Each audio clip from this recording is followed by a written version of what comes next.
Brighton Works, once a proud centre of engineering which was emblematic of the early days in railway history.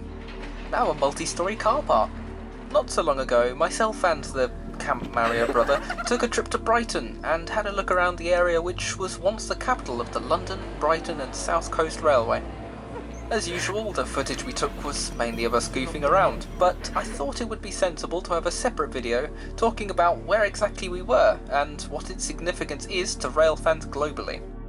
It's also apparently #StepneyCon, coinciding with 61 years since the locomotive arrived at the Bluebell Railway, which reopened post-lockdown on the 20th of May 2021. Of course, if there's any opportunity to celebrate Stepney, I'm all for it. So a video looking around the engine's birthplace, or build place, sounds like the perfect fit. If not now, I was going to do this for the 150th anniversary of the Terriers next year anyway, so, well, let's have it early. Many other famous engines were built here too, obviously, some of which didn't even exist. But I'm very much aware of who watches my videos, so if I didn't mention it, I'd get a lot of comments telling me so. Trains first steamed into Brighton as early as 1841, as the London and Brighton Railway uncoincidentally wanted to connect the two locations. Brighton had not only proven to be a popular seaside attraction for Londoners, but also a good link for cross-channel connections to France. The first engines were built by contractors elsewhere, and the setup of the initial railway site was pitiful compared to the grand station that was yet to come.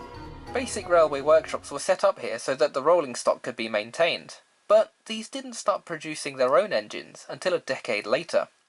Soon, the station was replaced by a bigger station built over the top of the old station, not only serving the main line, but also two coastal tracks, which had been built branching off immediately to the west and to the east. There were considerations for the main loco works to be built at Horley, but it was later decided that despite the extreme lack of space, having the works be located at the joining of these three lines made more sense. Over the years, Brighton Works and the motive power depot alongside it saw many ups and downs that were the stress of many chief mechanical engineers.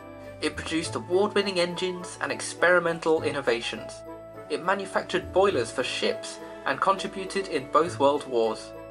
In its dying days, it ironically also built cars, which the railway then took on special motor trains. Some notable engines that were built here include the Jenny Lind class of 1847, the first used by the newly formed LB&SCR, the 50 Stroudley Terriers, obviously, with names including Brighton, Stepney and Box Hill, the Marsh Atlantics, the Billinton E2s, which, as a class, were pretty unremarkable, but in fiction would provide the real-life basis for Thomas the Tank Engine, the Billinton L Remembrance class, and Bulleid's Light Pacifics, and its not-so-successful leader. After the formation of the Big Four railway companies in 1924, loco building was mainly moved to the more modern facilities at Ashford and Eastleigh, leaving Brighton purely for the upkeep of current stock. That was until the Second World War, when fears that those works may be bombed, and the overall need for war supplies, pushed Brighton Works back into working on the construction of new engines again. Just like how the last loco built by the LB&SCR was a large side-tank engine, the last loco built under the British Railways reign was 80151 in 1957. The works was shut in 1961 and almost entirely demolished in 66. So, what remains today? All three routes into Brighton are still in use today, so the station still proudly stands with its three huge glass canopies. Outside, the view has changed beyond recognition. The workshops used to stand just to the east of the station, and the loco sheds just to the west, in the triangular space between the main line and the western route to Hove. I always thought it was really weird though, that they have the locomotive sheds here. And the works on the other side. Well, yeah, because it's like, one, you got to cross the main line, and two, it's, I guess it fits in that area. It's probably because they didn't have the room, because like, if it's a massive gap down there. I suppose so, but then to get out of the sheds, you need to go that way. Let's look at the workshops themselves first. For anyone who's unfamiliar with the city, it's got quite a lot of hills, which proved quite a challenge considering the space needed for such a mega railway facility. In its heyday, engines, coaches and wagons were built here, others overhauled and others stored. The workshops had to be expanded several times over its life, until there was simply no more space left. It was restricted by existing roads, buildings, steep drops, and, of course, railway lines. On one side was the main line, and on the other was a goods line that dropped down a steep gradient to a yard. In the 1890s, the solution was to extend the works by building a structure over this line, with the buildings being supported on huge brick pillars, creating a tunnel underneath.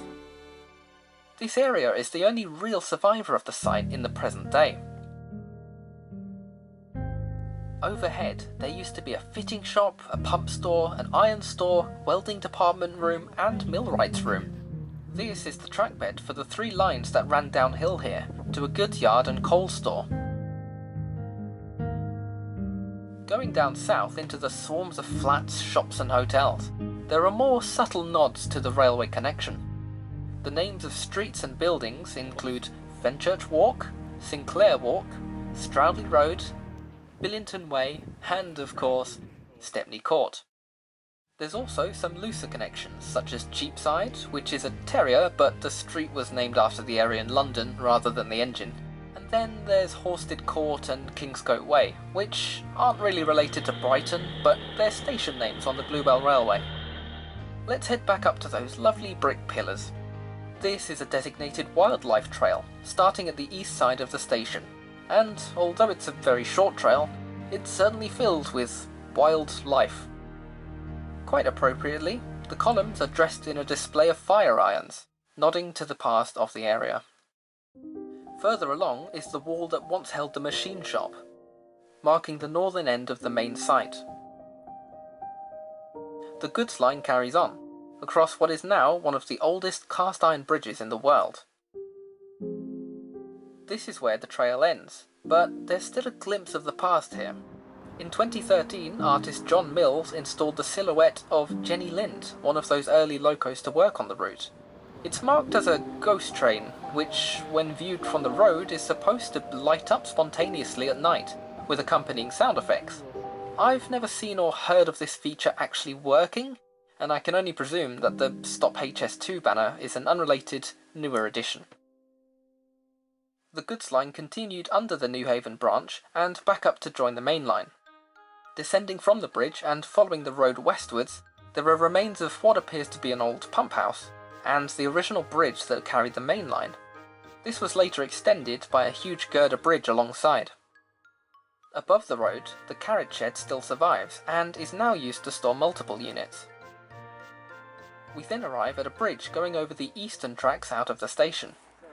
Looking over the wall, we can see where the motive power depot used to be.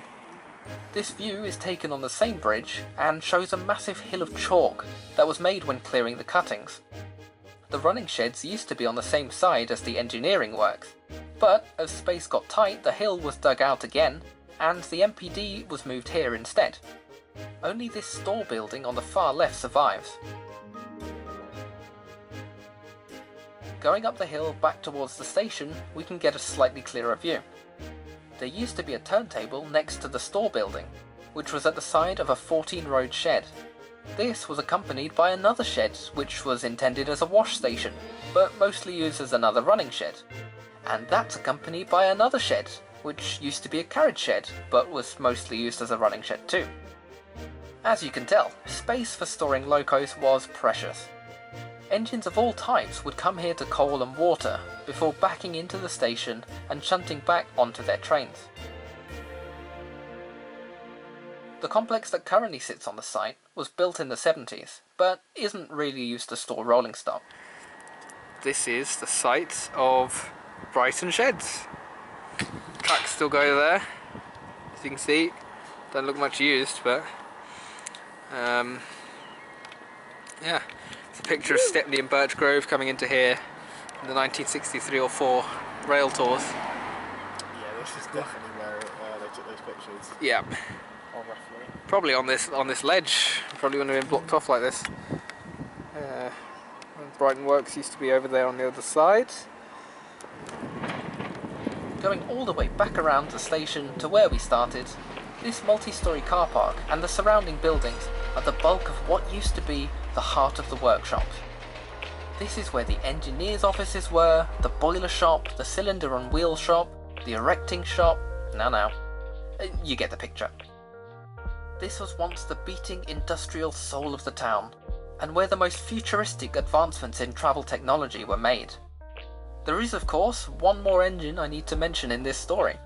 The iconic little Brighton Works shunter. The Works Pilot, an A1X060 tank, number 377S, one of Stroudley's famous Terrier tanks. There were in fact 2 Brighton shunters, used to scamper around shunting engines, coaches and wagons all across the site. The first was Box Hill, which, because of its role, managed to stay in a relatively close to original condition. It was highly cherished and looked after by the engineering department, which led it to be preserved as part of the National Collection in 1946. Morden was Box Hill's replacement, and became a favourite for rail fans until it was scrapped in 1963.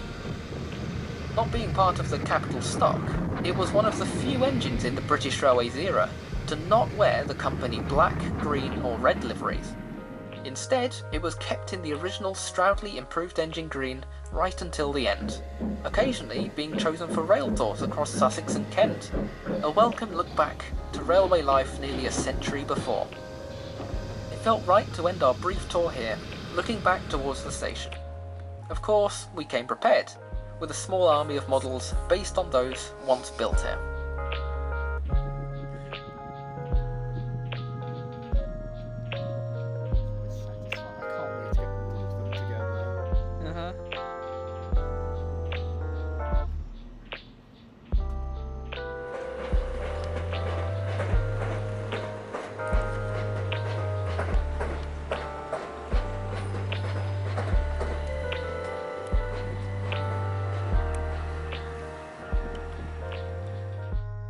Thank you for watching. I hope you all enjoyed this little tour.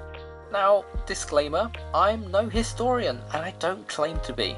After some people had their day absolutely ruined by watching my Titanic video recently, I thought it's worth mentioning that I'm only really making these discussion videos for fun, and they're more of a ramble about topics I'm interested in rather than factual statements.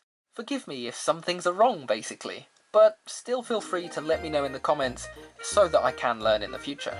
Don't hurt me. For this particular video, I'd like to thank brightonlocoworks.co.uk for their extensive knowledge and collection of photos and maps. I used this when I first explored the site back in 2012, and I think it's incredible that such information is archived in one place. Do check their website if you'd like to know more.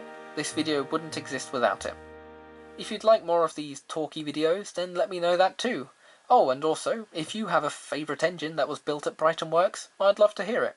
But until then, goodbye. What? Yeah, I just saw those. Moving over, Ravi. They're all pretty much Victorian as well. What? No, I mean, like, that's when they were built. It won't be replaced now, but... No, I was going to say, because I think I was looking at a few pictures in the 40s, and you look at this, I'm not sure how far over there, but especially over there, it's just all fields. Right, yeah. It's crazy to think how much has changed. Let's go meow meow. Bye-bye, tree. A big thank you to all of our lovely Patreon supporters, particularly Alex Goodman, GBH Train, Donald 9 and Douglas 10, D0280 Falcon, Sean Tempest, and Alex Kravchenko.